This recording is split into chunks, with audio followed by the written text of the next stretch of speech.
Dog Works Radio is sponsored by Alaska Dog Works. Check out their website at alaskadogworks.com. This episode of the podcast is brought to you by First Paw Coffee Company, specializing in private label premium blend coffee. If you're serious about coffee, you should check it out. First Paw Coffee's passion is high-quality, small batch roasted coffee. They take the extra time to taste and get everything perfect before they release new blends. They aim to bring you a cup of happiness each time you pour yourself some coffee. Find out more at ak.dog/free and enter for a chance to win some First Paw Coffee prizes, a book from our collection, and tote bag. One winner will be selected at random each month. That's ak.dog/free. From First Paw Media, sponsored by First Paw Coffee Company, this is the Dog Driver Show. Visit our website at dogworksradio.com. Now here are your hosts, Robert Forto and Parto. Hello and welcome everybody. This is Robert Forto and you're listening to the Dog Driver Show, and I'm here with my co-host KP. KP, how's it going? Excellent today. Excellent. Another rainy day here in Alaska, and whatever cold weather we had for training is all gone. Now we are training in mud right now. Yes, for sure. But today we have a really interesting series coming up. I know you and I have talked about this since the beginning of the start of our show, so several months now. We're going to be talking to the Streepers, based out of Fort Nelson, BC in Canada, and we're going to start off with Terry. He's sort of the matriarch or patriarch of the clan, I guess it is.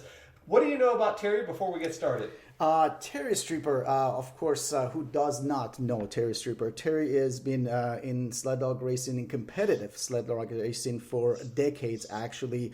Some of us, we call him the Godfather, and he's been at the highest level of competition and kennel management for years and years and years. And of course, they have their own bloodlines. They have their own system that they put together, and a circuit that they do. They definitely influenced the sled dog racing all around the world. Of course. So Terry, welcome to the show. Let's get started. What do you have for him, KP? You guys, you're mushing royalties, really. I mean, generations of racing, generations of dogs. Terry, tell us a little bit about yourself. When did you start racing sled dogs, actually? Well, thanks, guys. That's good to be on the phone with you and talking about the sport that we all love and have such a passion for. I've been involved with competitive racing dogs for 40 years now. And when we first started, had this grand idea that we were going to be professional racers 40 years ago, and went from there. So it's been an interesting ride and a super lifestyle, and I wouldn't change it for one thing if I had to do it all over. I had the fortune of meeting a lot of people all over the world. I raced in Europe for 4 or 5 years, all over North America, as far north as the Arctic Ocean, as far east as Quebec and New York, and far south as Colorado and Minnesota, and a lot of places in between. So I met a lot of good people in the sport and done a lot of traveling. Terry, you mentioned that you've been racing sled dogs about 40 years. How do you compare the dogs and the races that we had back then, or 30 years ago, or even 20 years ago, or 10 years ago, to the dogs and races we are doing currently? Well, the races really haven't changed all that much. You take the Rondi and the North American and Toke and the Paw, Yellowknife. Them races are some of the mainstays that have been going on for 60 and 70 years. And there's been some tweaking with them a little bit, in the way that we start and stuff, but pretty well very similar courses and, pretty much the same kind of races today as they were 35 years ago.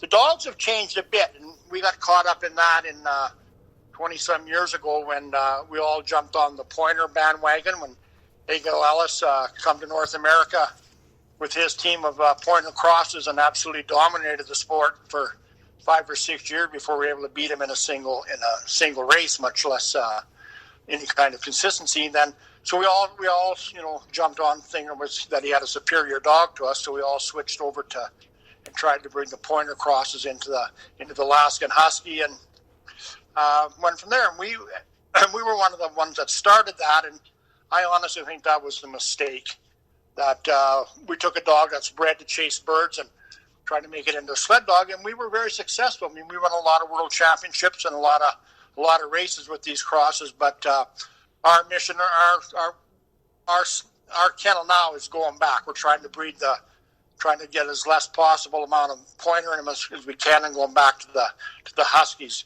And the simple reason is I don't think they're any faster. The pointer made us change the way that we handle dogs for the better.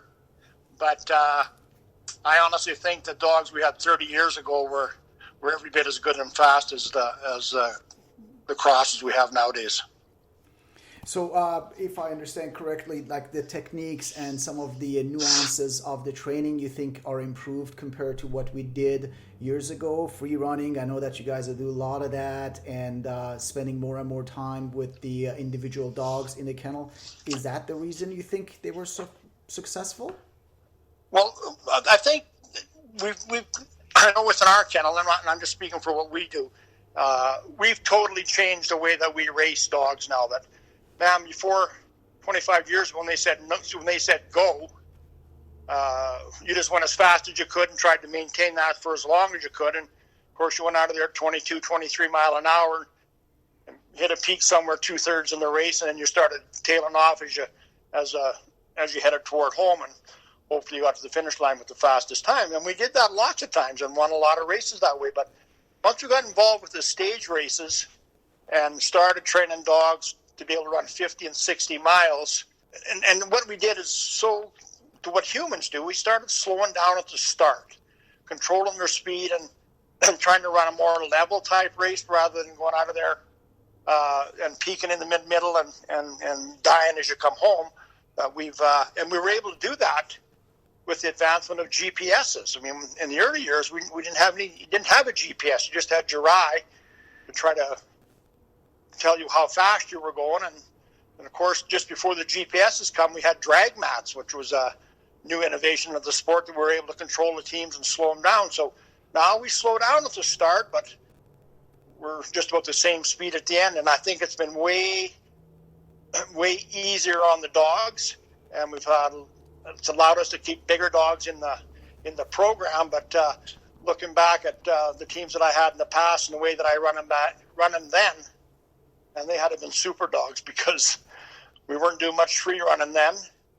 We couldn't do any loose dropping.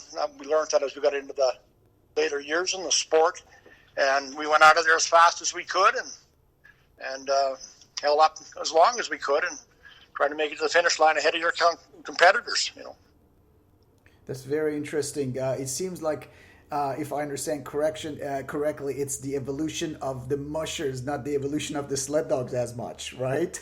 I agree 100% there. Yeah, most mushers are just we're learning more. I mean, with programs like this and the internet, and there's just so much more information and advice and help available. But don't get me wrong, there's a lot of good dogs out there in the world right now, and a lot of them in North America are, it's actually mostly in the world right now, in the sprint end of it, maybe not in the distance end of it, do have been influenced by the pointers. I 100% agree with you. Pointers, we talked about the dogs in general. Of course, as we all know, they are a little bit more higher maintenance, because of the coat, because of the nutrition, because of their habits and all of that. Are you trying to reintroduce some of the Alaskan Husky habits and features back in the lines then, if I'm understand correctly? Yes, that's exactly what we're doing.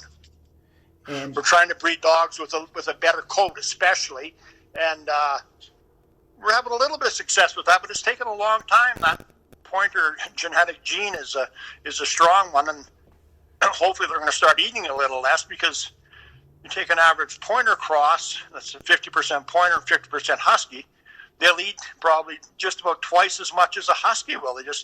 Their maintenance level for what they need for food intake is so much higher than an Alaskan husky that it takes a lot more food. You got, like you said, you have to have jackets and be able to put coats on them when it's cold. And if you live in the north and you don't have a barn where you can put them in, it's real cold, or load them every night, then you're fighting an uphill battle.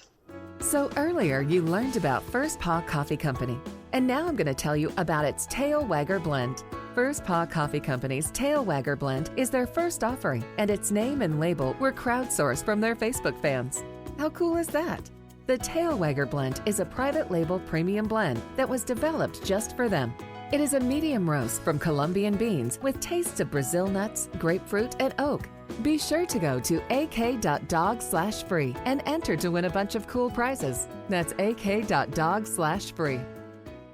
One thing I noticed, and a lot of our listeners and followers, they may not, they've never probably met you physically and know how they're doing. I know you guys for years, of course, and had the opportunity of watching you, racing you last few years, actually. One thing I noticed with this Streeper kennels overall, that they are always extremely open-minded.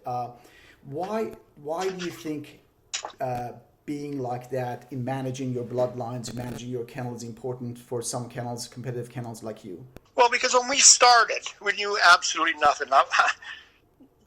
You had no idea how naive we were. I mean, I can remember saying one first year in the sport or whatever that if I got a water dogs, I'm quitting. They can eat snow. We fed them the worst, cheapest dog food we could buy.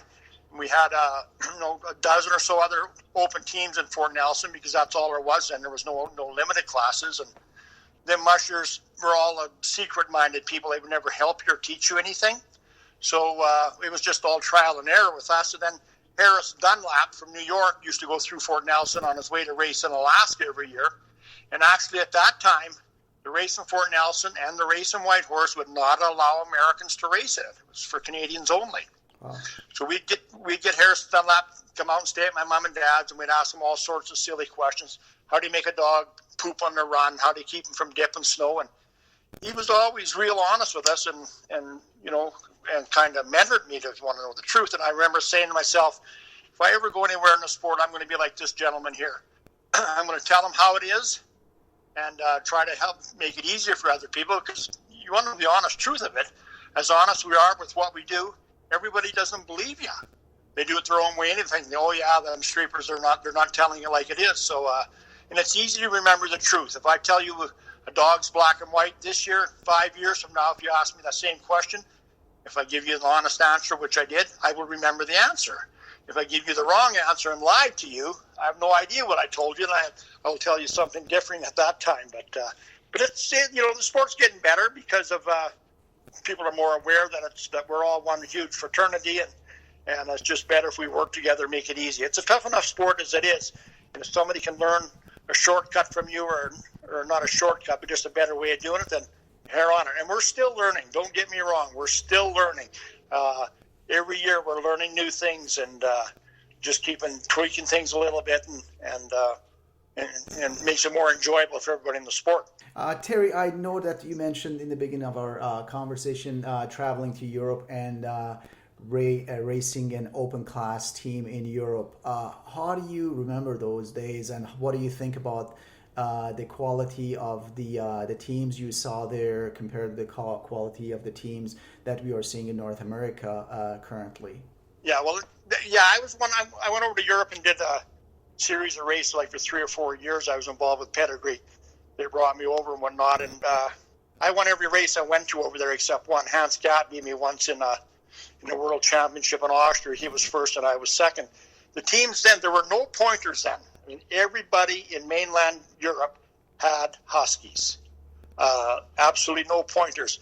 Until 1994, when we were racing the World Championship in Todmos in Germany, that was the first year the quarantine lifted on the Scandinavian teams, that they were allowed to bring their dog teams down to mainland Europe and race and go back without having to quarantine the dogs. So at that World Championship in Todmos that year, that's when Egil Ellis first showed up. I first met Egil Ellis, where he come down and with his team of pointers to race as Hillestad and some other guys from Norway. There was a bunch of them that come down there with their pointers, and Ardal Lassie from Norway, and I raced them. I beat them all. And at that time, it's funny because I just did this in this last week. I did a breeding there with Egil and some Norwegian teams to my leader Hop. and that produced Eagle's super leader, Mike. And then when he come to Alaska 3 years later with, I think, 5 of them offsprings on his team and absolutely dominated us for 5 years or so. So the teams now, there's not many open teams left in mainland Europe. The weather's gone against them so bad that I don't think there's even a race in mainland Europe now for crossbred dogs. They've all went back to Siberians. So any of the racing has to be done up in Norway or whatnot. But the teams, because they compared, I mean, a bunch of them teams used to come over and race the North American, the Biddles and Klaus Stafflinger, and of course Tessler keeps coming every year and getting better and better and better. Right now, the teams in North America, I think, are better than the teams in mainland Europe. I'm not sure about the Scandinavian countries where Eagle's up and racing now, and he's doing okay, but he's certainly not dominating there like he did when he come over here. Terry, we talked about genetics a little bit. I want to talk to you about kennel management. Not only you are competitive racers, but also you manage a extremely organized kennel. I've seen pictures of your kennel. I've seen, I didn't have the opportunity to be there yet, but seeing the pictures of your kennel, pictures of your pens that you have for pups and everything. How many dogs usually you have during the race season in the yard? Well, since we started, after the first year we were in the sport, by the second year we had a kennel of over 100 dogs, and we've not been any less than 100 dogs in the last 40 years. Right now we keep around anywhere between 120 and 150 dogs, raise anywhere from 5 to 10 litters of pups a year.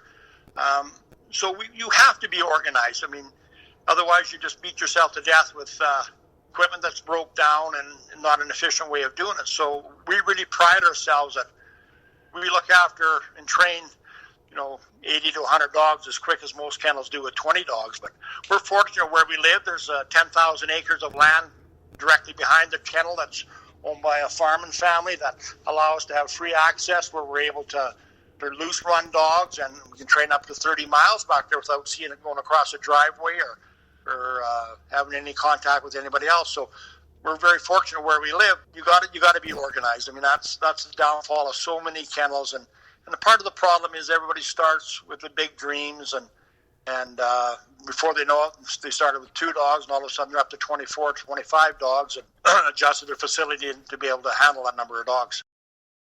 As I mentioned, you are also a very successful dog breeder along with your team.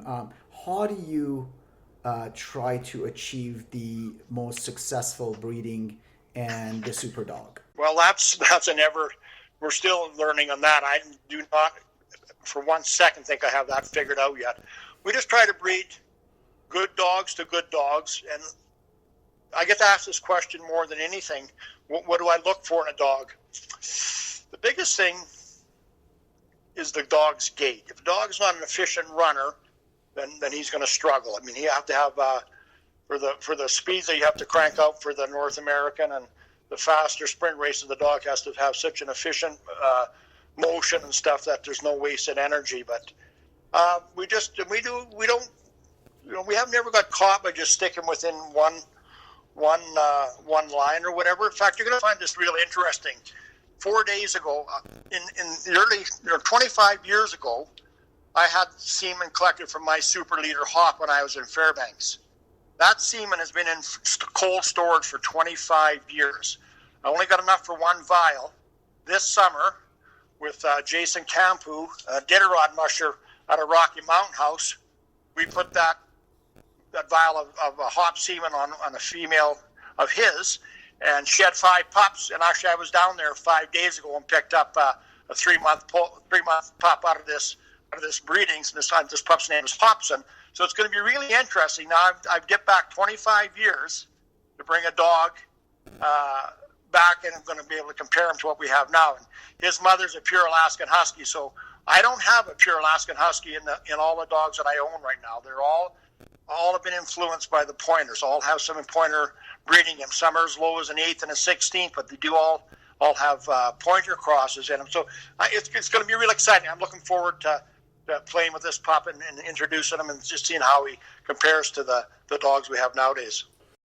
So, Terry, that brings up an interesting question on my end. I'm more of a distance and an expedition type musher compared to the sprint mushing that we talk about here on this show.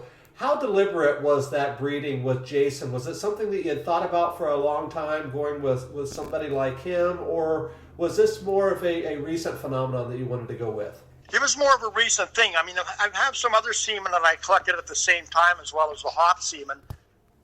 But where I live, there's no veterinarian. And I just kept putting it off, and then formed this relationship with Jason. And he had proximity to a very, very successful clinic in Red Deer that he had done some artificial insemination, had good success with it and stuff. And we bantered back and forth and talked about it. I thought, well, hell, this sounds like a real good opportunity for both of us. And we bit the bullet and away we went. He took an 8-year-old female and that had produced a bunch of litters for him, and it was real successful. And had to take her in there, and they had to cut her open and lay the semen inside of her. And we got 5 healthy puppies out of it. So it's really remarkable. I look at this little guy now, Hobson, I call him. I got him home, and he's different than the pointers. I mean, he's different. I've only had him here for a week, but he just looks at things. He's always watching things and studying things, and I'm just introducing him to the free running and taking him out behind on some of the trails, not some of the trails, the exact trails where his father used to free run at, and so impressed me with how fluid he was and how fast he was. So it's going to be interesting. I'm looking forward to it. So one last question in regard to the insemination and the semen. You must have thought of that as a sort of sled dog gold. I mean, you held on to it for dang near a quarter of a century. What would you have done if it didn't take? Was it one of those doing business as, or would you have been quite upset? Well, it was a crap. We'd both have been very upset, but there's been absolutely nothing we could have done about it if it had not taken and we got no puppies. I mean, that would have been 25 years of paying over $100 a year storage on that semen for that length of time, and but it it worked out, thank God, and it's excited to see these little huskies. KP, any other questions for Terry before I ask the kind of penultimate question we asked? Just a quick question, Terry. So, in your eyes, Hop was probably your superstar over your racing career? No, I had a lot of superstars. He was very good, and actually, the female I run beside him was a female named Ginger out of a completely different line. She was awesome too. But the awesome thing about Hop was how fast he was. I could run him loose on a 6-mile run, and he'd run along with the dogs for 2-3 miles. He'd stay in front and run along with the pack. But when we stopped and turned around to head home, my God, did he ever open my eyes up at how fast a dog could run, how fluid he could run. He was so much faster than anything else in the kennel. I had to quit running my race dogs with him because he'd cripple them all. They'd run so hard trying to catch him, and I ended up having to free run him with puppies, with younger dogs and stuff that he would take off and they would stay with me on the 4-wheeler. But yeah, it was. He was quick. I mean, there's some quick running pointer crosses. It'll be interesting as this pup gets older and stuff. And he's in the kennel right now with his great granddaughters and grandsons of Hop. So we're going to see the comparison. But the dog teams better now? I think the dog teams have got slower. You can look at the North American records from the last 10 or 15 years, and we hold track records and everything in Fairbanks. And that was done with Dee, who was a pure Alaskan Husky leader. But the times now are 3 to 5 minutes slower, basically on the same trail. So I think the quality or the speed has actually gone down a bit. So, Terry, I always ask our guests the same question, and I'm really interested to hearing what you have to say. And that is, if somebody were to come to you and ask for one piece of advice, if they were getting involved in the sport, whether it's sprint mushing or canicross or whatever, what would be that advice you would give to that brand new musher? Don't do it. No, I'm kidding. You gotta whatever you do and whatever discipline you do, make sure you are set up and understand what the financial and the risk and the liabilities of raising a bunch of dogs are. I mean, you can't just go and have 5 or 6 litters of pups and think that 6 or 8 are going to make you a team, which you probably will. But what do you do with the ones that aren't fast enough or aren't good enough? So you got to be careful. We're way more conscious about animal husbandry now than we were. We just look after more, and you do it out of passion more than any other reason. And just be honest to yourself is the biggest thing. Just try to have a goal, which none of us ever do. We get caught up in just trying to progress, but it's a tough sport. It's so tough in finances and money and in emotion that you got to be careful what you do with it. KP, end this up here. Terry, wanted to thank you one more time to spending the last few minutes with us, and wishing you a wonderful training season, and looking forward to have you guys in Alaska, see you guys and watching you guys and learn from you guys during the ONAC and Rendezvous and Toka and the rest of the races. Thank you so much. All right, thank you. Yeah, it's always exciting this time of year. You're training a bunch of new dogs, and the weather's starting to cool off, and they're all feeling good about running. But I want to wish the best of luck to all of our competition and anybody else involved in the sport. There's a lot of good people in it. There's way more good people than there are sour apples. So it's not really a sport anymore. It becomes a lifestyle, and the people have become involved with it, and it's been great. And I thank you guys for doing this program and stuff, and hopefully that helps some people that are new to the sport or some people that have been in the sport a long time. Excellent. Today we're talking to Terry Streeper here on the Dog Driver Show, and on behalf of my co-host KP, this is Robert. We'll see you guys next time. Goodbye. This episode of the podcast is sponsored by First Paw Coffee Company. Learn more at firstpaw.coffee. From First Paw Media, this is the Dog Driver Show. We hope you enjoyed this podcast, and we invite you to subscribe in Apple Podcasts, Spotify, Stitcher, or wherever you get your podcasts. You'll find a link on the episode notes. You can tap or swipe on the episode cover art, and you can see some offers from our sponsors. You can support our show by supporting them. If you like what you have heard, we would love it if you could give us a 5-star rating and tell your friends how to subscribe too. Your hosts are Robert Forto and Parto. Our producer is Robert Forto and created for First Paw Media.